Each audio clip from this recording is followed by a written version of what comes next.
What is going on, guys? Welcome to your second HTML5 tutorial, and in this tutorial I'm going to be teaching you guys how to set up a very simple HTML5 website. Now, what we set up in this tutorial you can basically use as a template for all your HTML5 websites from here on out. So let's go ahead and get started. The very first thing we need to do is we need to open a blank file. Now you can either click this button right here, or you can go to File New. Either way, we need a new file. Now from then, we need to save this as an HTML document. It's very important. So go to File, Save As, and I am actually saving all my crap in, I made a folder, HTML5 YouTube. So go ahead, and it doesn't matter what the name is. I'm just going to name mine Bucky, and you can either hit .html or you can find it in this list of about 6,000 things. Hypertext Markup Language File. So Bucky.html, very important you have the HTML, and save. Now once we have the core file saved, we can go ahead and start typing some crap into here. Now the very first thing we need is a doc type, and before I even get started I want to mention this. I'm going to be telling you guys all the tags that we need, and if you don't even know what tags are, again I want to stress this one more time. Make sure you watch my XHTML tutorials, and once you do, you're going to understand what the heck I'm talking about. But let me go ahead and show you guys who already know a little bit about XHTML what we need in an HTML5 website. So again, like I said, we need the doc type. So doc type HTML. And that's basically all we need aside from the regular HTML tags. So how much easier is that than your XHTML huge long string of text that you need to copy from the W3 places? It's nice, clean, and simple. And don't forget your explanation point or whatever it's called. That wasn't a typo, you actually do need that.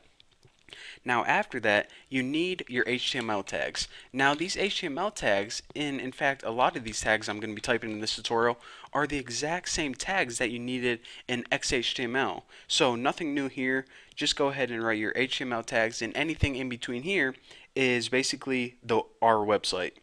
So your HTML tags, they actually need to be a little bit different. What you need to do is you need to add an attribute called lang, and you need to set this equal to en.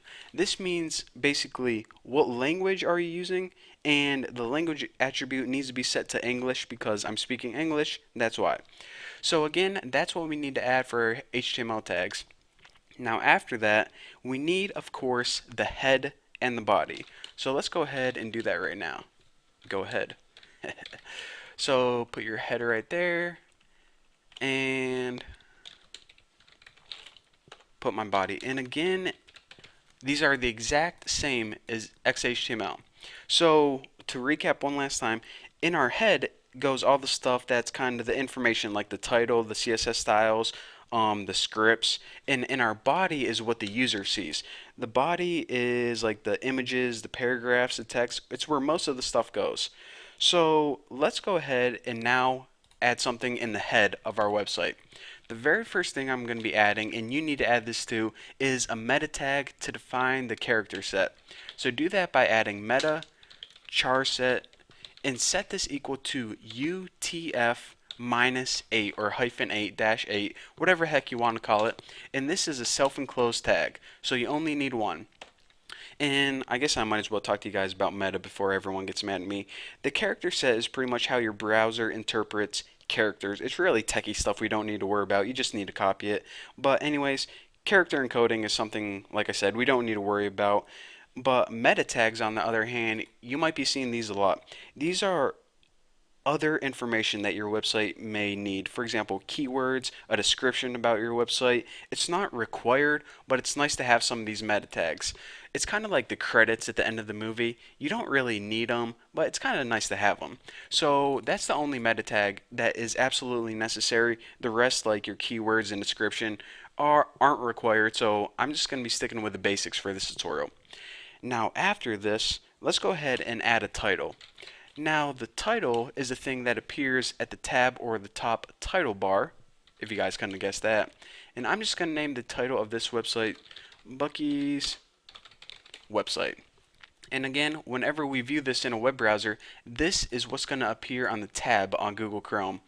So now I think okay, we actually have one more thing that we need to add, I forgot. And that is a link to our style sheet. And then we're just going to be adding this, previewing it, and that's the end of this tutorial. So a link is basically a reference to an outside file. So if you're saying, okay, first of all, I might as well talk you guys through these attributes. Rel stands for relative, and it pretty much means how is this link related to the website. So this is a style sheet.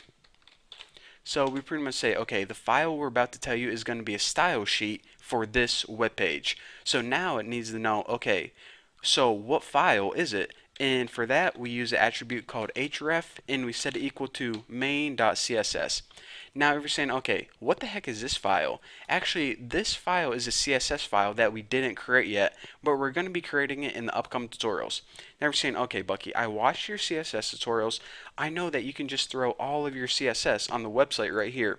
Well, yes, you can, but what I like to do is I like to use my CSS in a separate file because it keeps it a lot cleaner and easier to manage. It's always good to have your CSS in any design or appearance files on an outside web file because we want to keep this thing as simple as possible because we have enough stuff to pack in here. So that's why I'm doing that.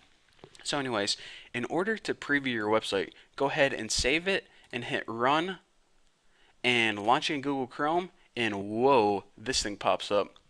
Let me go ahead and minimize that beast. And as you can see, it says Bucky's website on our title, and we didn't add anything to the body. If you guys didn't know what the body is, it's this crap right here. And since our body is empty, we have nothing in between those tags. That's why we don't see anything yet. So again, that is your basic HTML5 website. Again, you probably want to copy this and use this template for the rest of your HTML5 websites. Again, a couple things you want to take note of. Don't forget to add the doc type, the HTML language, and also this meta tag.